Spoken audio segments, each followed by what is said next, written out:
and this is 2020 Vision. What's going on? What's going on? Oh, you 2020 okay? Vision. Oh, okay. I guess we got word this time. So, welcome to 2020 Vision. This is Hector. This is Hector Perez of Homie the Animator fame, and right next to me is Slick Speaks from Slick Speaks, guys. Broadcasting every Tuesday. yeah. And we try to be more consistent with this, but what do you expect? Most definitely. And besides, it's not. Besides, it's rainy. It's a rainy day in South Florida. In South Florida, things are always going to be a little wonky when it rains. Yes, most definitely. Because, like, I don't know about you, but I like to see the sunlight in the morning, and seeing gray skies gives me like dark times. Going like because in Massachusetts there be like weeks with no sunshine, and that's like that's horrible. I get that, but most of the I'm a sort of person who likes rain, but that's just me. Oh, I mean the rain is calming, but it's like You don't like gray I skies. don't like the gray skies. I'd rather have the rain with like I say a peak of sunlight, but I don't like gray skies. So basically, South Florida in the spring and summer most of the time. Most definitely, yeah. How's this summer especially? Yes. I know, and on board is Valerie. Ski. Yes. Yeah, okay, she's busy. Again, working busy. Working as hard as she can. Yeah.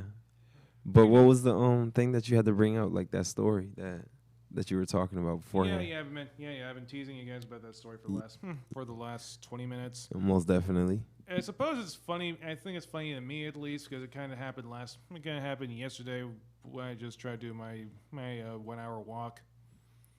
Mm-hmm. Okay, so I decided to go out every day, try to walk for about 1 hour. My idea of at least enough exercise for the day. Okay. I don't know about your exercise routine, but that's what I do, and it seems to be working. But about 30 minutes into the walk, I sort of end up passing a mini mall. There's a guy raking leaves doing the cleanup, and he stops me. I don't know what he's saying because every time I do the walks, I always just plug my earphones into my cell phone and just play whatever music. Reasonable. Listen to. Yeah, that's reasonable. And this being Halloween, I decided to listen to what I call my Halloween soundtrack, which is mostly just a bunch of horror punk bands and metal and just horror themed metal bands. And this, for those of you curious, my Halloween track for the week is basically Misfits' famous monsters. And if you like punk rock, give it a check. Check out. It's kind of old. It's kind of old. I think it just came out during the late '90s. But again, I love that track. Either way. But again, I see the guy's calling me, and he's calling me. I can't hear a word he says. It just seems like a muffled version of something. And I said I take off my earphones, and then I'm on the street corner, cars next to me. I still can't really hear him all that well. So I just take off both my earphones and just gesture saying, "What? What are you trying to ask me?" He gets close and he's saying, "Who are you listening to?" And my case it's kind of weird because on one hand, not an unreasonable question to ask somebody who's walking down the streets Most definitely, but that happens though because I could tell you about mine, but you can finish up yours. But it's weird because I just say what I was listening to. I was just the Misfits. They said, "Oh, Misfit, who that?" Okay, it's weird. They're like a punk rock band. They've been around since like the '80s. They're the dudes with like the skull T-shirt thing. Yeah. And again, he obviously doesn't know who that is. And mostly said, "Oh, dude, listen to rap." No, I just told him that it's not really my thing. It's my sister's. It's more my sister's thing than mine. True. Okay. I think the guy might have was either that bored and wanted to talk hip hop with me, or or this is not the first time it's ever happened to me. He just wanted to sell me a mixtape. Probably because like when I get those people, what are you listening to? It's like mostly at a red light because I'm the guy that I say people look at a red light because if it's a nice song, my windows are down and I'm like bringing everything in, and then everybody's like, hey, they honk me at the red light and they're like, who is that? Oh, it's Or just they Shazam me at the red light. They just Shazam. like they pull out their phone and they That's a wait. Shazam the That's a song. that's a Yeah, thing. people Shazam because like to be honest with you, there's some people that are shy to ask who is playing that artist. So they So they're create. in the club or No, they're I'm in just like no, I'm just surprised there's an app that pretty much does. Okay, what's that song that goes like this? But I you don't remember just the name hold it for. and then Shazam really registers the song and then you see the song and you're like, okay, I can get it on Apple Music or I can get it wherever you get your music from. That is incredibly useful. Yeah. If you don't know the song, especially I see people in the club that do that. They hold up the phone, Shazam, or they what's the thing? If you're in a long car ride with people, they pull out their phone. If they know the song but they don't want to ask you, they Shazam it, and then it comes up on their phone. Okay. Yeah, Wow. yeah. And again, but just to finish my story, I just said goodbye. I said goodbye. I told him to have a nice day. That's good. And I just kept walking. I just kept going on the rest of the walk. But the entire time, I just kind of felt bad. Why? Because honestly, I could tell this guy just really wanted to talk about his favorite music. I imagine that cleaning up is pretty mind-numbing work, and if you're doing it by yourself, you just want someone to talk to, even if it's just for about a minute. My problem is I couldn't really give him a conversation because I'm not really all that into hip hop. I don't blame you because like you saying Misfits. I'm not really into Misfits. I'll probably ask you who are they and like what's their story, but I wouldn't like try to prolong the conversation because I wouldn't know. I get it's true. Yeah. It's true, but at the same time, it just almost feels like even though you don't really owe a guy a conversation, and a guy just comes up to you trying to make Conversation. trying to make small talk, especially with by the way things are at the moment. Mm-hmm. It sort of feel like at least give him something to work off of. Most definitely. Sometimes people don't. They just leave it very vague, or like they just close off close off the statement. So that's sort of why that's sort of want to share with you guys. I just kind of felt bad I couldn't give a conversation, but also sort of just kind of brought up another question. It's not like I didn't grow up in a point in time that I could not be into hip hop. I was a kid. Again, I was a kid in the 90s. Kid in the 90s. I might have been too young to like enjoy any of the other cool stuff. Mm-hmm. Again, it's what happens when you're a 7-year-old and The Chronic came out 3 years ago and you're too young to listen to Snoop Dogg. Most definitely. Most definitely, you're right about that. But it doesn't change the fact that I did grow up in the 2000s, where guys like G Unit were like freaking huge. I mean, I imagine you probably had posters when you were a kid.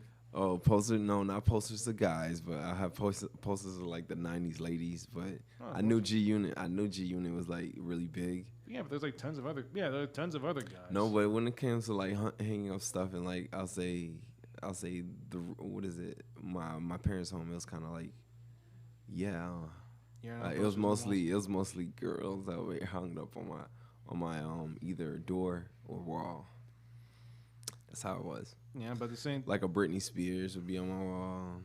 Beyonce would be on my wall. I see why, but I never really take it for that kind of taste in music.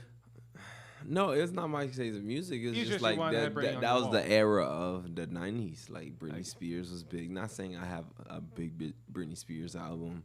Like I had, I think at a point in time I had a Kesha. I had a Kesha poster. Mm. Yep. But it's just because I feel like because they were girls, so I just put them on my wall. Just trying to get an example, but it's that. I suppose that it was never really something I got all that into because again during high school I listened to mostly indie. I was mostly indie to hang out with all my friends who were into indie rock, and that's kind of where I developed my taste in developed my taste in like 80s like metal bands, grunge, and all the other stuff that I kind of like listening to now. Mm-hmm. It's not that I didn't listen to hip hop; it's just I wasn't that big a fan of it. I got you. A lot of people are not like because I can't say I'm a really big fan of it. Because, like, my sort of, like, I'll say genre, they'll classify it as hip-hop, but it's, like, mostly, it's called hyphy music because I'm, like, big into West Coast music.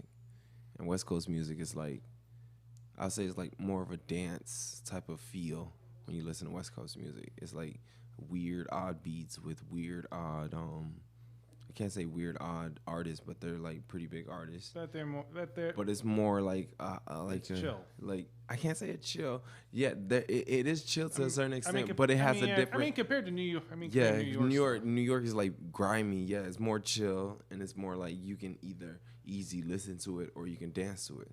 It's mostly like easy listening type of music. I like it. New York is mostly like, grr, like it's very aggressive. very grit type of an aggression. Like It's aggressive. that's why the artists are like very in your face. The I New know York that's why. artists. I know that's why they made Death Row Records. Yeah, most definitely. Because Death Row started, I say, from a New York guy going to the no, I think he's from West Coast, but he had that like that Really? New York. Yeah, Suge Knight. Suge Knight was West Coast, I think. I don't remember. Suge Knight had to be West Coast when he started that record company, but he wanted to bring it on the East Coast. Me and you, Death Row, had like that West Coast vibe to it, but they had like a very East Coast way of doing things, like very grimy, very in your face. It's not like how West Coast music was, I feel. Even though I haven't haven't visited the West, but I love their music. I always would download like a West Coast song before East Coast. Yeah, but that's all. Yeah, but it's sort of like the weird thing, though. Mm-hmm. How exactly did you come by that conclusion? That when after spending years of listening to whatever was on the radio and finally getting your own computer and just downloading LimeWire because that's what everyone used to do. Yes, I don't know why they took it away, but everyone definitely did that. It's because it was infested with viruses. Yeah, yes, it was. It definitely was. But I have to say, like, I think I just got into that music because I like dancing. Like, if anybody knew me from my past, I used to dance a lot. So, I'm not saying I dance now, but I just love dancing and hypey or like hyphy music from LA, West Coast, Long Beach. I say Sacramento. It really gets me up to like either chilling or like actually trying to breaking my old hip because every time I try to dance, I hear pops now. So, like snapping, like microwave stovetop popcorn, like my joints. I feel like I can't dance anymore. and I suppose, like in my case of why do I like such aggressive music, even though I grew up in tropical island paradise. True. Why? I suppose the reason was, besides the friends I was with, is because like I said, I didn't exactly live in that tropical island paradise by choice. Mm-hmm. My parents moved there. Parents moved there.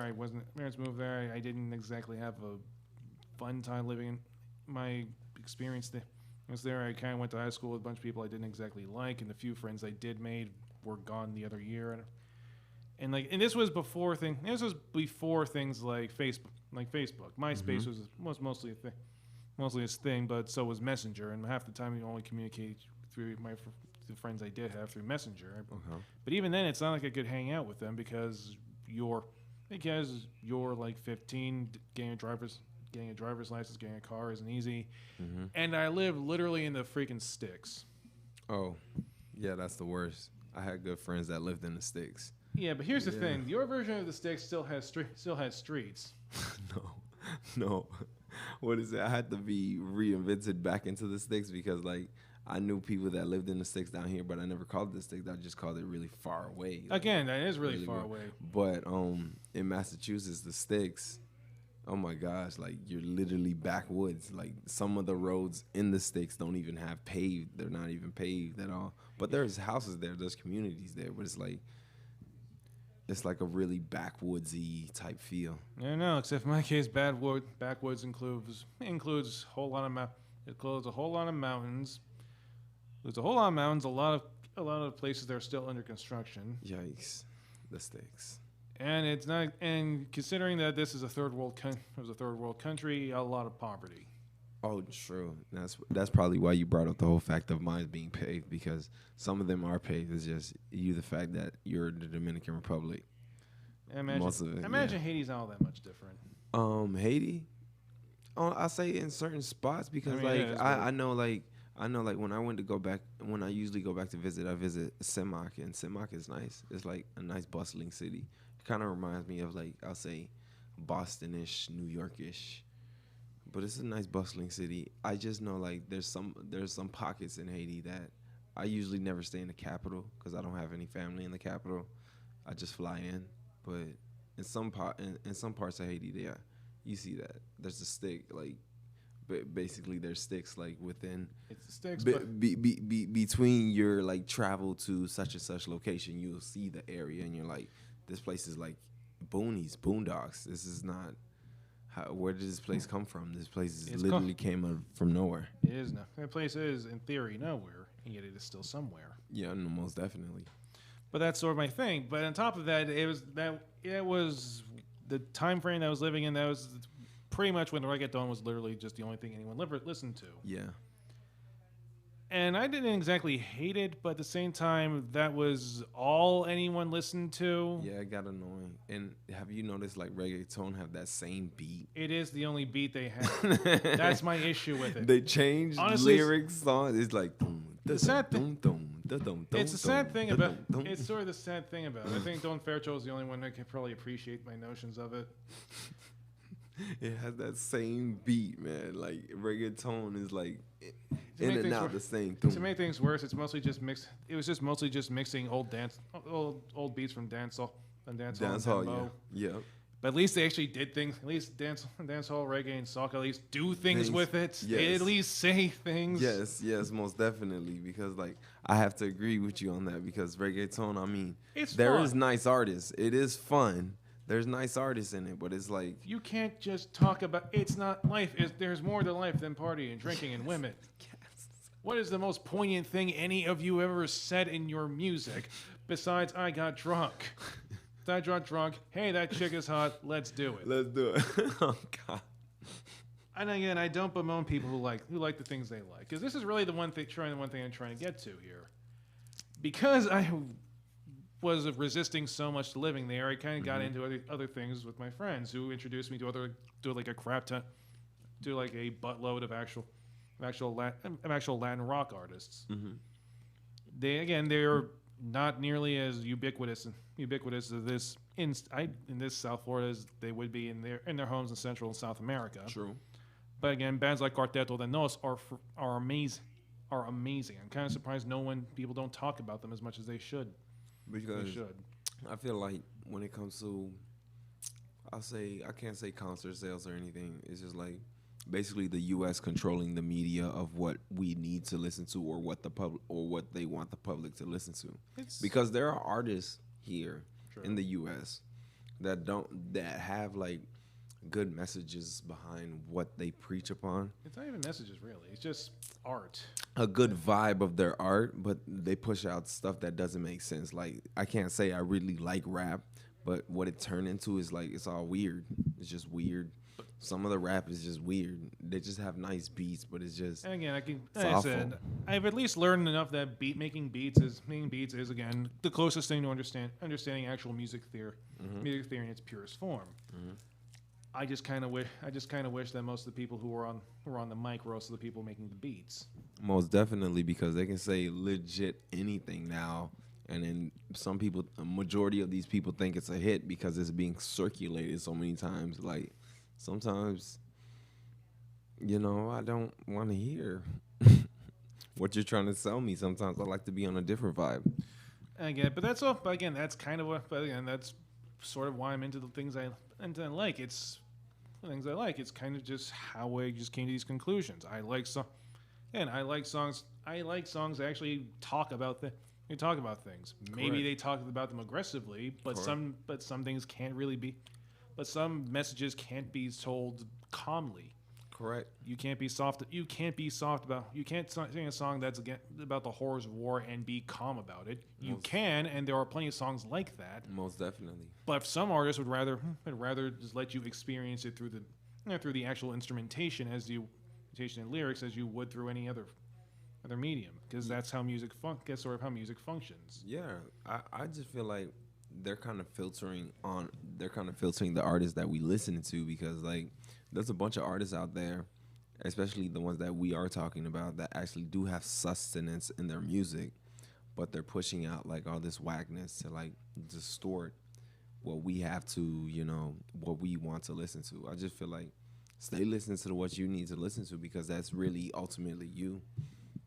And like I'll say, I mean, the industry as a whole would stifle artists because I was just talking to Vinny. No, not talking to Vinny, but I was on Vinny's show, and then there's this guy. I think he was 38, talking about the art that he's been doing since he was 22. He now has a family, but yet he has a hard time finding galleries. He's a good artist, but they stifle him because it's not what you know. No, it's not what you know or how you do your stuff. It's who you know, because basically there's a bias or like the way, what is it? I'll say the industry moves when it comes to artists. They only pull or put out the ones that they would want the mainstream to actually look at, and not this person that's actually put his heart and investment into his work. It's crazy. It's art. It's a lot. It's if it was easy to make, everyone would be making it. No, that's what I'm saying. It's a large market for artists if you really think about it. True. Artists as a whole, but it's just like for actually being those artists that live off what you do or what you create. It's a small market because it's not what you know, it's who you know. And I suppose that's kind of the hard part. I mean, there's a lot of people out there. Not all of them have your best interests at heart. And Definitely. And not all of them really know. Not all of them that you work with will ever really get what you're saying. Correct. So support your local artists. And yeah, I forgot who that guy. Yeah, like these guys. Like support your local artists because you have to. Like even though this may seem.